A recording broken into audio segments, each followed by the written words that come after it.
अभी मेरे सामने रजनीश कुमार बैठे हुए हैं और ये हमारे काफ़ी पुराने स्टूडेंट रहे हैं। एक समय ऐसा था कि जब कोई बोलता था, जब ये बेरोजगार थे, मेरे यहाँ पढ़ रहे थे, तो जब कोई पूछता था कि आपका रिजल्ट क्या है, तो हम रिजल्ट के नाम पर यही बोलते थे कि मेरा रिजल्ट रजनीश है। क्योंकि अपने डिग्री के अनुसार, एज के अनुसार जब यहाँ पढ़ते थे, उससे ज़्यादा मेहनत करते थे, उससे ज़्यादा काबिलियत रखते थे। आज इनकी मेहनत, माँ बाप की दुआ, भगवान की कृपा, सबके बदौलत आज ये ऑफिसर बन गए हैं। और अब इनसे कुछ बातें हम पूछेंगे आपके लिए और बताएंगे। सबसे पहले तो रजनीश साहब को बहुत बहुत मुबारक इस पद के लिए। कौन सा पद मिला है आपका? सर मेरा पद है मंडल पिछड़ा वर्ग पिछड़ा वर्ग कल्याण अधिकारी। अच्छा, इसमें मेन काम क्या होता है? इसमें सर पिछड़े वर्ग के जो विद्यार्थी हैं, पिछड़ा वर्ग और पिछड़ा वर्ग, BC और EBC दोनों क्लास जितने भी स्टूडेंट्स हैं, उनका छात्रवृत्ति पूरा काम, जितने लोग छात्रवृत्ति जैसे ग्रेजुएशन पास के बाद जो मिलता है, मैट्रिक प्रोग्रेशन के बाद जो मिलता है, या पढ़ने के दरमियान जो छात्रवृत्ति मिलता है, या फिर जो सिविल सर्विसेज प्रोत्साहन योजना के तहत जो राशि मिलती है, तो पूरा राशि का वितरण हमारे माध्यम से होगा सर।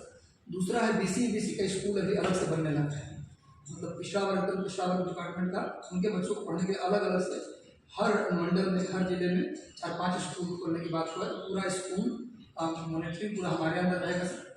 उस कर्पूरी ठाकुर छात्रावास पूरा रख रखाव, देख रेख और सारी सुविधाओं का, खाना पीना से लेकर हर चीज़ हमारे अंदर में तो पूरा छात्र कल्याण से संबंधित पूरा डिपार्टमेंट है। जहाँ तक कि मैं आपको जानता हूँ, आप एक मध्यम वर्गीय परिवार से जुड़े हुए हैं, गांव से जुड़े हुए हैं। कैसा लगा होगा जब रिजल्ट आया, तो आपकी प्रतिक्रिया क्या रही, आपके मम्मी पापा का प्रतिक्रिया क्या रही, कैसा कुछ शेयर करेंगे?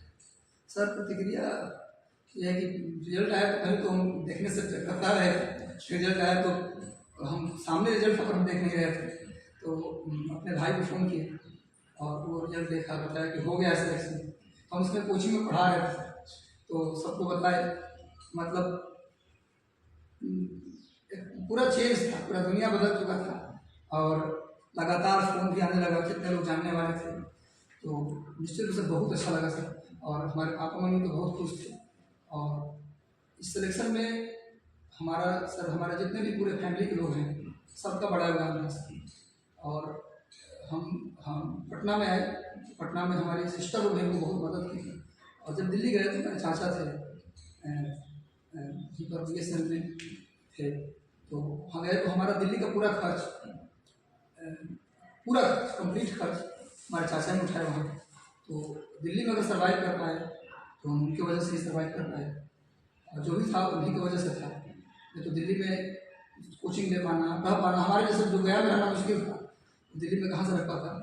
तो काफ़ी बड़ा मैंने हमारे पिताजी जितना किए उससे कई गुना ज़्यादा हमारे चाचा दिल्ली में हमारे लिए किए, और उनकी वजह से वहाँ सर्वाइव कर पाए। सिलेक्शन में बड़ा रोल उनका था। और बहन हमारी थी सिस्टर पटना में, वो लोग भी बीच में मदद की, तो उनका भी योगदान रहा सर। और सबसे बड़ा योगदान तो सर आपका रहा, इस फील्ड में लाए हमको आप। इस फील्ड में चूँकि बीच फील्ड में लाने के बाद आसान होता है करवाना, लेकिन फील्ड में लाना मुश्किल होता है। इसमें लाना सबसे बड़ा योगदान तो आपका रहा। और उस समय बहुत फी था, आपका भी फी था, लेकिन हमारे लिए कभी फी का दबाव कभी नहीं बनाया कि हम बोले फी दे दीजिए, इतना ला के दे दीजिए। हम जैसे बोले सर जितना दे दिए सर उतना आप रख लेते थे। मतलब एक समझिए कि छोटे भाई की तरह हमको आप सर सपोर्ट किए। तो सबका योगदान, हमारा योगदान तो रहा अपने लिए, जितना योगदान बाहरी लोगों का मेरे लिए था। और हमारे माता पिता से ज़्यादा बाहरी लोगों का योगदान रहा, और बाप पिता से ज़्यादा हमारी मम्मी का योगदान रहा। शुरुआत में हम जब पढ़ते थे, गाँव से पढ़ाई किए, तो पूरे समाज से लड़ के वो हमको स्कूल भेजती थी, पढ़ाती थी बिठा के, तो हमारी मम्मी का भी योगदान रहा। तो सबका योगदान रहा। किसी से मतलब सब लोग बहुत खुश थे रिजल्ट के बाद, सब लोग खुश थे, और खुशी को शब्दों में बयान नहीं किया जा सकता। जब आप मेरे यहाँ शुरुआत किए थे, काफ़ी अच्छे स्टूडेंट थे, आपको मैं पढ़ाने का भी मौका दिया था, अपने से सीनियर बच्चों को पढ़ाते थे। बीच में आप दिल्ली चले गए, फिर वापस पटना आए, बहुत जगह पढ़ाई थी। बीच में रिजल्ट में थोड़ा देरी हुआ, क्या कहेंगे, क्यों हुआ? मेरी वजह से सब देरी हुआ। तो कुछ लोग कहते हैं कि मेरा भाग्य खराब था, हमारे अंदर काबिलियत भी थी, सब कुछ था, लेकिन हम अपन जानते हैं कि हमारे अंदर कमी कहाँ थी, हम क्या गलती करते थे। 53-55 के में पहली बार हमारा मेंस हुआ, पहली बार रेज भी हुआ था, 48 में तैयार था, रेज नहीं हुआ था। तो सर उसमें 50 नंबर का DI आते थे, डाटा इंटरप्रिटेशन मेंस में हम 50 और 50 नंबर का DI छोड़ के आते थे। 56-59 में मात्र 7 नंबर से हमारा इंटरव्यू रुका, तो पूरा 50 नंबर का DI छोड़ के आए थे।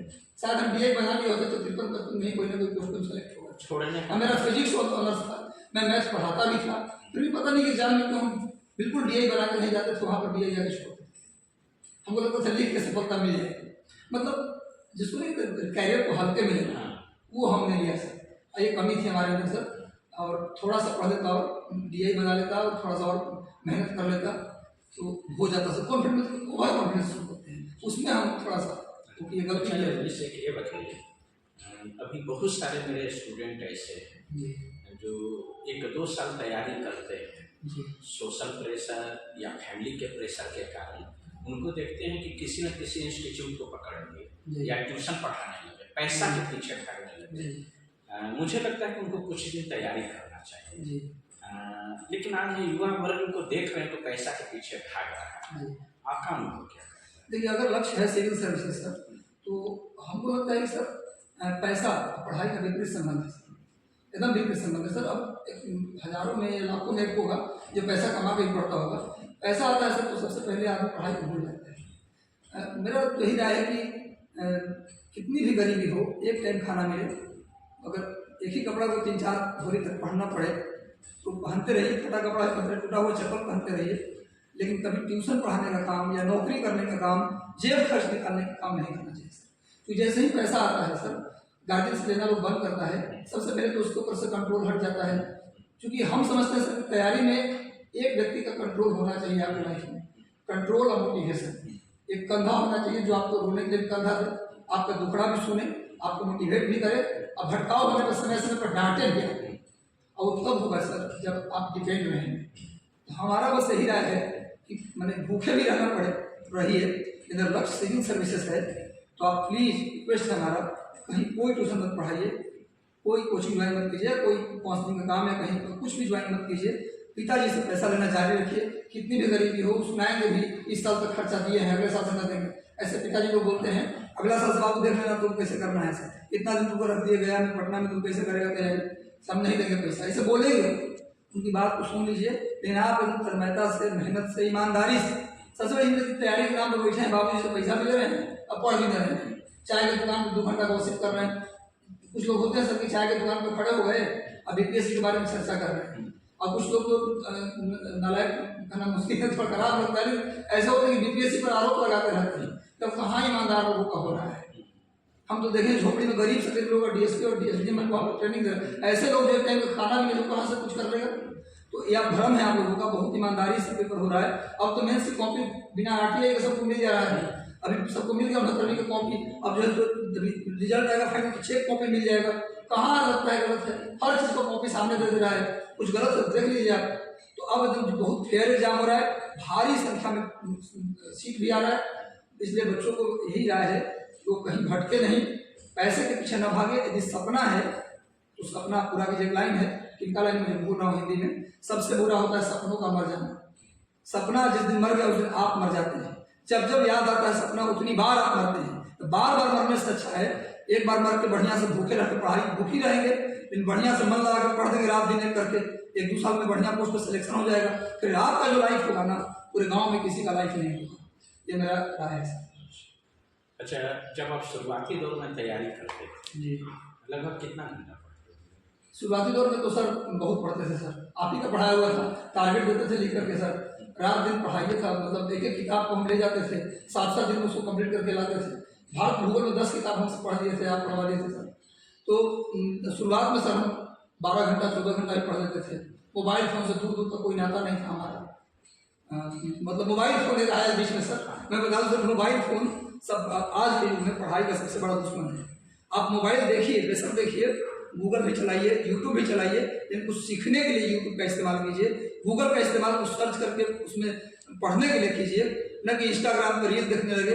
इंस्टाग्राम पर रील से कोई फायदा होने वाला नहीं है। अब एक बार लगेगा तो 1 घंटा कैसे निकलता है पता नहीं चलता। तो मोबाइल फ़ोन से थोड़ा सा एकदम दूरी बनाने हम भी नहीं कह रहे हैं, लेकिन थोड़ा दूरी बना लीजिए तो ज़्यादा बेहतर। पढ़ें, मोबाइल फ़ोन को वाइब्रेंट या साइलेंट मत कीजिए, ऑफ कर लीजिए। वाइब्रेंट साइलेंट भी रहता था, आदमी उलट पलट देखते रहता है, एकदम ऑफ करके जितना देर पढ़ना है फोन को ऑफ। 2-3 बातें याद आ रही है जी कि एक बार होली की रात जी हमसे मिलने आए थे 7-8 बजे रात में, जी और उस दिन बिजली गायब थी, खत्म हो गई थी, कट गई थी। जी और कैंडल के लाइट में जी भोर में स्टार्ट किए पढ़ाना, और रात के 8 बजे आए थे। 32 या 35 पेज लिख कर लाए थे कि होली का मैंने सदुपयोग किया। उस समय समझ में आया ना आए, लेकिन उस होली की रात की मेहनत आज नजर आ रहा है। तो जीवन में कभी भी पढ़ाई बेकार नहीं। 2010 के लगभग में दिल्ली में थे, मुखर्जी नगर में, हम वहाँ गए थे, मुलाकात हुई थी उनसे। हवाई चप्पल, बिना अंडरशर्टिंग किए हुए सर, है ना, और पहला लाइन इनका यही था कि सर हम वैसे ही सिंपल है, बदले नहीं है। तो फैशन पर भी कभी ध्यान नहीं दिया, जिसका रिजल्ट आज भी हवाई चप्पल पर है। तो ये मेहनत किया, आज सबसे बड़ा श्रृंगार है। आज ऑफिसर हो गए तो ये सबसे बड़ा श्रृंगार है। एक चीज और आपको रजनी साहब बच्चों को बताएंगे कि प्रारंभ से मेरा इंस्टीट्यूट जो रहा है गया में, वो गली के अंतिम मकान में रहा है जी, चाहे वो हम मगध कॉलोनी में हो या अभी भी अंतिम है। और आप यहाँ शुरुआत से रहे हैं, यहाँ पर हमसे जुड़े रहे हैं। हम लोग जो यहाँ देते हैं बच्चों को, जिसमें आप भी दिए हैं, जब तक यहाँ रहे सेवा दिए हैं, आगे भी आप बोल रहे हैं कि देंगे सेवा, तो क्या कुछ अलग है? क्योंकि चकाचौंध की जिंदगी से, या इंस्टीट्यूट तो दिल्ली से लेकर पटना में एक से एक है, हम लोग का इंस्टीट्यूट कुछ अलग किस मायने में है? क्या इस पर आकर मायने सर अलग इसलिए कि एक तो सर आपका पढ़ाने का जो तरीका है, आप सभी विद्यार्थी को साथ लेकर चलते हैं सर, सबको मोटिवेट करते हैं। कोई पीछे है तो उसको भी खड़ा करके आप आगे लाते हैं, आगे लाने की कोशिश करते हैं। और सबसे बड़ी बात सर कि आप लड़कों से मेहनत करवाते हैं। और सिलेक्शन कभी भी टीचर के मेहनत से तो होना ही नहीं। कोई भी टीचर कितना भी बढ़िया पढ़ाता हो, कितना भी हो, अगर बच्चों से मेहनत नहीं करवाता तो उसका सिलेक्शन नहीं होता। आपका जो सबसे बढ़िया ऐसा है कि आप बच्चों से काम करवाते हैं, और यही मुख्य रूप से फॉर्मूला है वहाँ सिलेक्शन लेने का। तो आप पढ़ाते तो अच्छा है ही सर, लेकिन उसके साथ साथ ये नहीं कि हम पढ़ा के पीटी से बच्चों का 24 घंटा केयरिंग जो है ना, वो कुछ लोग सुपर 30 सुपर 50 करके करते हैं, उसको ग्लैमराइज करते हैं। आप कुछ नहीं करते सर, साइलेंट होकर जो काम कर देते हैं वो ग्लैमराइज करके हम लोग नहीं कर पाता। तो ये सच बात है सर, इसमें कोई मतलब झूठ है या फिर हम कोई ऐसा बात नहीं, क्योंकि हम खुद ही अगर इस फील्ड में हैं या जो कुछ आज भी इतिहास का नोट जो आपको पतला पतला और संभाल के रखे हैं, उसमें जो मांगते हैं उसी वही दे देते हैं। तो कहीं ना कहीं सर सबसे बढ़िया बात यह है कि आप बच्चों से मेहनत करवाते हैं, 24 घंटा उनका केयर करते हैं। अगर उस केयर पर अगर सिलेक्शन किसी का ना हो तो बच्चा ही नहीं है, अगर उस केयर पर अगर बच्चा टिका रह जाए 1 साल तो बीपीएससी में कोई लोगों को उसको नहीं है। अगर आपको अंत में ये कहना पड़े आजकल के बच्चों को जो सामने बैठे हुए हैं कि कौन 2-3 चीजें हैं अपने रोजमर्रा की जिंदगी में जिसको ये छोड़ दे, और क्या चीज है जिसको ये अपना ले, सिलेक्शन निश्चित है, तो आप क्या कहते हैं? सबसे बड़ा तो है कि मोबाइल फोन से दूरी बना लें। सबसे बड़ा जो आजकल यूथ का जो सबसे बड़ा कमजोरी है वो मोबाइल फोन है। उसमें सब जगह अकाउंट उनका मिलेगा, इंस्टाग्राम, फेसबुक, हर जगह जितना सोशल मीडिया है सब तो रहेंगे, और उसमें फालतू काम करते रहते हैं। मतलब 99% बच्चों का ये मोबाइल फोन से दूर हो जाए। फेसबुक ना रखें तो ज़्यादा बढ़िया है, इंस्टाग्राम भी डिलीट कर दें, सब डिलीट कर दें। व्हाट्सएप इसलिए रखें कि कोचिंग का जो ग्रुप में इंफॉर्मेशन जाता है तो उसी पे जाता है, तो रखिए। एक तो ये है मोबाइल फोन से दूर हो जाए। दूसरा है कि बिना मतलब का समय कहीं पर बर्बाद ना करें। जनरली क्या होता है कि बच्चों का ग्रुप बन जाता है, आते ही सर्कल बनता है, और फिर वो क्या करते हैं कि चाय दुकान पर कहीं भी खड़ा होकर के 2-2 घंटे 3-3 घंटे ऐसे ही बिना मतलब का समय काट लेते हैं। कोई उसका आप फिल्म देख लीजिए ना, अगर आपको लगता है कि हमको इंटरटेन करना है तब सिनेमा हॉल चले जाइए, टारगेट पूरा हो जाता जाएगा, हर हफ्ते एक मूवी दिखाइए। मूवी देखने का ही मोटिवेशन हो जाएगी, हमको हर हफ्ते एक मूवी देखना है, तो तबे देखेंगे जब इतना टारगेट हमारा कंप्लीट होगा। वो ज़्यादा बढ़िया है, सिनेमा देखना कोई खराब चीज़ नहीं है, अब देखाइए कोई दिक्कत नहीं। लेकिन चाय दुकान पर 3 घंटा जो गॉसिप करते हैं झूठ मूठ का, वो आपके लिए सबसे बड़ा नुकसानदेह है। दूसरा है कि भावों का समय बर्बाद न करें। और तीसरा है कि आप जो है ये ना कभी सोचें कि हम कमज़ोर हैं और हम हमेशा सिलेक्शन अच्छे स्कूल में पढ़ने वाले बच्चों का होता है। मन से बात को हमेशा निकाल दें। हर इंसान अपने आप में काबिलियत रखता है, हर इंसान को अंदर पूरा पोटेंशियल है। मैंने पूरा मतलब कि जो चाहे वो बन सकता है। मैंने अभी आप IAS भी बन सकते हैं, मतलब ये नहीं करें कि आप कोई कहता सर पट गया से बन जाएंगे, आप कहीं से बन सकते हैं। आप अगर विल पावर होना चाहिए, आप बन सकते हैं, कुछ भी बन सकते हैं। लेकिन हाँ, बिना मेहनत के कुछ नहीं बनेंगे। कोचिंग जाने से भी कुछ नहीं बनता आदमी, मेहनत करना पड़ेगा। और सर आपका है कि आप बच्चों को मैं एक चीज़ सिखाते हैं, मेहनत करना सिखाते हैं। ये बहुत बड़ी चीज़ है जो कोई नहीं सिखाता। 24 घंटा जो केयर करते हैं सर, ये सबसे बड़ा काम आता है। कैसे पढ़े, कितना पढ़े, दिखाओ क्या पढ़े, ये देखना जो है आदमी के अंदर वो पड़ता है। और दूसरी बात, आप सर इनाम देते थे, मोटिवेट करते थे कि जो फर्स्ट आया, फर्स्ट प्राइज पाए, सेकंड प्राइज, वो बहुत काम करता था कि आज हमको टॉप करना है। एक अनीता आती थी, वो नंबर लाती थी तो उसको हम बीट करते थे, अच्छा लगता था हमको। तो हमारे ग्रुप में एक अनीता थी, उसका नाम याद आ गया, तो अच्छा था, बढ़िया। 3 बात ध्यान रखिए छोड़ने वाला। अब क्या करें उसमें, आप सबसे पहला चीज़ बताया हूँ कि रेगुलर पढ़े। रेगुलर 3 R का फॉर्मूला हम देते हैं, ट्रिपल R। एक R है कि आप रूटीन से पढ़िए। होता क्या है कि कभी कभी हम साइंस पढ़ रहे हैं तो साइंस ही पढ़ रहे हैं पूरा 2-3 महीना तक, हिस्ट्री भुला गए। ये भी नहीं करते कि आप एक बार में हिस्ट्री, ज्योग्राफी, पॉलिटिक्स सब पढ़ लीजिए, लेकिन कम से कम 2 सब्जेक्ट, हिस्ट्री और साइंस, या साइंस और पॉलिटी और हिस्ट्री, कोई 2 सब्जेक्ट के बारे में लीजिए। और करंट अफेयर डेली आप रूटीन में रखिए। 3 विषय आप डेली पढ़िए, करंट अफेयर और 2 और सब्जेक्ट। अब ये सब्जेक्ट आप डिसाइड कीजिए कि शुरुआत में आप इसको कंप्लीट करना चाहते हैं। पॉलिटी सबसे आसान सेक्शन होता है, पूरे GS का सबसे इजी सेक्शन पॉलिटी है। उसमें रटने वाली चीज़ें पर समझ के आधार पर आप सारे क्वेश्चन का आंसर कर लेंगे, तो सबसे इजी पॉलिटी है। उसके बाद मॉडर्न हिस्ट्री, जहाँ से ज़्यादा सवाल आते हैं, वो और इजी है। तो आप 2 विषय, 3 विषय लेकर रूटीन से पढ़ाई कीजिए।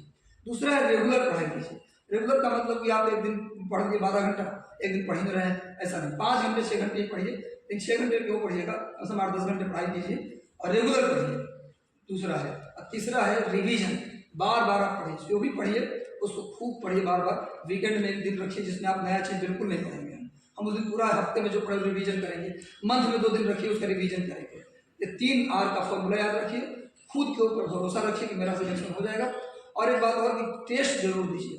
टेस्ट सर मैं समझता हूँ कुछ लोग क्या करते हैं आजकल, ऑनलाइन टेलीग्राम पे पेपर उपलब्ध हो जाता है, ये गलत है। अभी भी ऑनलाइन घर पे क्लास टेस्ट देने पर आदमी उतना सीरियस नहीं होता। क्लासरूम में आकर के अपने कलीग के बीच टेस्ट देंगे आप, तो उससे क्या होता है, कंपटीशन का भाव जगता है, रैंक लगता है उसमें कि आपका कौन सा रैंक आया। रैंक जैसे सुधरता है आपके अंदर मोटिवेशन आता है। तो टेस्ट आकर कोचिंग में दीजिए। और टेस्ट देने का सबसे बढ़िया तरीका जो हम जानते हैं, टेस्ट देकर लोग क्या करता है, जाकर पेपर फेंक दिया, अब छोड़िए जगला टेस्ट देना नहीं। टेस्ट देकर जब घर जाइए तो देखिए क्वेश्चन कौन कौन सा गलती हुआ है। जो क्वेश्चन गलती हुआ उसको गोला घेरिए पहले। उसके बाद देखिए 3 कारण से कोई भी क्वेश्चन गलती होता है तो उसका 3 कारण होता है। एक कारण होता है कि आप जल्दी में क्वेश्चन कर रहे थे तो आने वाला क्वेश्चन भी गलती हो गया। जैसे एग्जाम्पल कि भारत का प्राइम मेरिडियन कितना है, तो 82.5 डिग्री वेस्ट, 82.5 डिग्री ईस्ट, दोनों ऑप्शन में दे दिया। आप क्वेश्चन हल्का समझ के इतना खुश हो गए कि वेस्ट वाला आंसर मार के चले हैं, पढ़े नहीं, ईस्ट वेस्ट पढ़े नहीं। तो जल्दीबाजी में क्वेश्चन तो जल्दी में क्वेश्चन पढ़े नहीं, गलती हो गया। दूसरा गलती होता है कि पढ़े तो थे, प्रश्न आपको आता था, लेकिन रिवीजन कम किए थे तो कंफ्यूजन में थे कि आंसर क्या होगा, रिवीजन न करने का गलती हुआ। और तीसरा गलती होता है कि टॉपिक आप पढ़े ही नहीं थे। तो नोट कीजिए कि किस कारण से कौन क्वेश्चन गलती हुआ। जल्दीबाजी में जो गलती हुआ है तो कोशिश कीजिए, लीजिए शपथ कि अगला जो पेपर आएगा उसमें जल्दीबाजी में आने वाला क्वेश्चन गलती नहीं करेंगे। जिसका रिवीजन नहीं किया, जो चैप्टर का वही क्वेश्चन के बगल में नाम नोट कीजिए और अगले चैप्टर जाने से पहले वो सारा चैप्टर पढ़ के जाइए जिस चैप्टर को आप या तो रिवीजन नहीं किए थे या पढ़ कर नहीं गए थे। मतलब जो क्वेश्चन गलती हुआ जिस चैप्टर से, अगले टेस्ट में उस चैप्टर से क्वेश्चन गलती नहीं होना चाहिए। फिर अगला टेस्ट दीजिए, इसी फार्मूला से अपनाइए और फिर अगला टेस्ट तब देने जाइए जब इस जो चैप्टर से क्वेश्चन गलती हुआ वो कंप्लीट हो जाए, तब अगला टेस्ट दीजिए ताकि उस चैप्टर से क्वेश्चन आए तो गलती नहीं हो। ऐसे करके अगर 10 टेस्ट भी दे देते हैं तो आपका स्कोर सीधे भागेगा। लेकिन हम कहेंगे कि BPSC का पेपर 30 सितंबर को है, उससे पहले कम से कम 30-35 टेस्ट दे दीजिए, एक टेस्ट नहीं 30-35 टेस्ट दे दीजिए। सर भी आप कराएंगे टेस्ट तो आपसे बेस्ट कौन टेस्ट करवाएगा। लेकिन आप अगर पढ़ में नहीं है, आप यूट्यूब पर अगर ये वीडियो जाता है, आप किसी भी शहर में हैं तो लोकल लेवल पे जो कोचिंग है, आपको कोई दोस्त भी टेस्ट देना इंपॉर्टेंट है, टेस्ट का लेवल वो इंपॉर्टेंट नहीं रहता है। तो कहीं भी हैं टेस्ट जरूर डालिए, कोचिंग में जाके दीजिए। और जब प्रीलिम हो जाए तो मेंस में भी वही फार्मूला सेम काम करता है। मेंस देने से पहले कम से कम GS1 के 10 गो टेस्ट, GS2 के 10 गो टेस्ट, निबंध के 10 गो टेस्ट देख लीजिए। उससे क्या होता है कि हैंड राइटिंग सुधर जाता है, डायग्राम मैप जो डालने का होता है वो सब डालना आप सीख जाते हैं, और आपका जो कमियां होता है सब टीचर दुरुस्त कर देते हैं। तो ये तो टेस्ट बहुत इंपॉर्टेंट फैक्टर है जो बच्चों को देना चाहिए। Class class class class selection नहीं हो, टेस्ट जरूर देना है आपको, ठीक है। और बस यही है, मेहनत करते रहिए अपना कंसिस्टेंसी के साथ। और देखिए कुछ एक चीज़ और होता है सर, कई लोग के लाइफ में कुछ घटित हो जाता है, तो फ्रस्ट्रेट डिप्रेस इतना हो जाता है बच्चा कि अब कुछ कर अंदर विल पावर खत्म हो जाता है। आज के युग में खास करके रिलेशनशिप को लेकर खूब चलता है, लड़के प्रेम में पड़ते हैं, हम वो खुल के बोलने में कोई दिक्कत नहीं, सर बैठे हैं, लेकिन प्रेम में पड़ जाने के बाद क्या होता है ना कि जब वो एक्चुअली नए नए लड़के जब पढ़ते हैं तो उधर से ब्रेकअप होता है तो टूट जाते हैं, डिप्रेशन में चल जाते हैं। लेकिन याद रखिए, सबसे अगर आप सोच रहे हैं कि उसके साथ कुछ बदला लेना है तो सिलेक्शन इज बेस्ट रिवेंज, सबसे बढ़िया रिवेंज होता है आपका सिलेक्शन। किसी का भी बदला लेने का सबसे बढ़िया तरीका है आप अच्छे कोर्स पे सिलेक्ट हो जाइए, सामने वाला ऐसे ही मर जाएगा, आपको मारना वारना नहीं पड़ेगा। तो एक लाइन हमको हमेशा याद आता है, सुनाते रहते हैं सबको, लग गई आग मेरे घर में बचा ही क्या है। सब खत्म हो जाए लाइफ में आपका, सब लोग आपको क्या बोलते हैं, आपको कोई इज्जत नहीं करता, आप हमेशा सब अवहेलना करता है या उस नज़र से देखता है, आप डिप्रेस हो गए, सब लाइफ में लगे कि जीवन में कुछ बचा नहीं है। उसके लिए लाइन सुना देता हूँ, लग गई आग मेरे घर में बचा ही क्या है, लग गई आग मेरे घर में बचा ही क्या है, और बच गया मैं तो समझो जला ही क्या है। तो आप हैं तो दुनिया साम्राज्य खड़ा हो जाएगा गुरु, बस एक बार लगिए आराम से, जहां से तुम खड़े हो जाओगे साम्राज्य वहीं खड़ा हो जाएगा। बस मेहनत करने का ताकत आपको होना चाहिए, जिसके अंदर विश्वास है हम कुछ कर सकते हैं। हम मेहनत करने का आगे अगर गुरु, मेहनती इंसान को कभी कोई दबा नहीं सकता, कभी कोई हरा नहीं सकता, फाइनली उसकी जीत होती है। मेहनत करते रहिए, आगे बढ़ते रहिए। अभी आपका कहाँ पर पोस्टिंग हुआ है? मेरा पोस्टिंग हुआ सर पटना जिला में पालीगंज, बेटा के पास पालीगंज अनुमंडल है, अनुमंडल में कुछ। ये थे रजनीश कुमार, और बीच बीच में इनसे मुलाकात आपको करवाएंगे, और इनके आवाज़ से आपको लग रहा होगा कि आज भी इनमें काफ़ी मोटिवेशन है, और ये समाज में एक मिसाल कायम कर दिए हैं कि अगर मेहनत किया जाए तो रिजल्ट आएगा। और ये लाए हैं सबका, परिवार का, कोचिंग का, समाज का, सबका इज्जत बढ़ा दिए हैं। तो बहुत बहुत आपको शुभकामनाएं, बधाई एक बार। Thank you so much sir, आपका बहुत प्यार मिला है सर।